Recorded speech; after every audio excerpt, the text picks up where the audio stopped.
Midagsa ang mga driver sa dakbayan sa Subo sa buhatan sa COMELEC aron mangayo og voter certification alang sa fuel subsidy.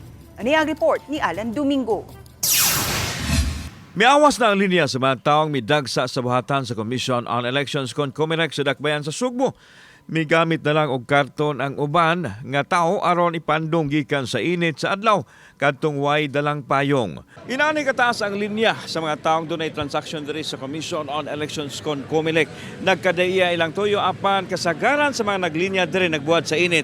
Mga driver sa tricycle o sa habal-habal nga kinahanglan og voter certificate alang sa gipangayo nilang ayuda. Ang uban kanila sa yupas buntag miadto aron magkakuha silang voter certification apan tungod sa kadaghan sa mga tao miungot og naabdan silang alauna na sapon. Matud nila nga gamayng sakripisyo ra kini tandi sa giantos nilang epekto sa krisis karon nga maalibyuhan sa makuha nilang ayuda gikan sa kagamhanan.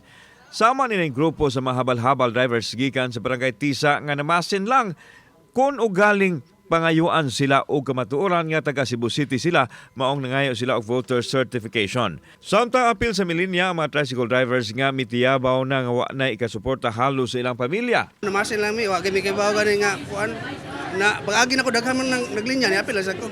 Lisod kayo sir, salamat gani ko kay nay ayudang niabot.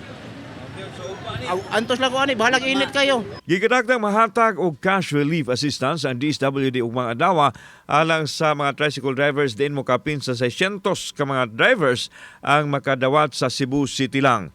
Wala pa matataw kon apil ba kini sa gitinguha sa Cebu City LGU nga fuel subsidy nga mahatag nila sa transport sector nga una nang gipahibaw sa mayor nga nagkinahanglan og voter certification. Sa pikas bahin, gikinahanglan usab nga manghatag og fuel subsidy ang LTFRB karong simanaha sa mga drivers o operators sa ilahang buhatan. Una na sila naka-download sa fuel subsidy alang sa 13,000 ka mga operator sa Central Visayas ug naapil pa ang Negros Oriental. We are very happy because kahit pa paano nagkaroon ng tulong itong ating mga operators and alam din naman natin na talagang ginagawa nila yung kanilang tungkulin para magbigay ng serbisyo sa ating mga commuting public. Kauban si Clufer Lumayag, ako si Alan Domingo. Balitang Bisdak.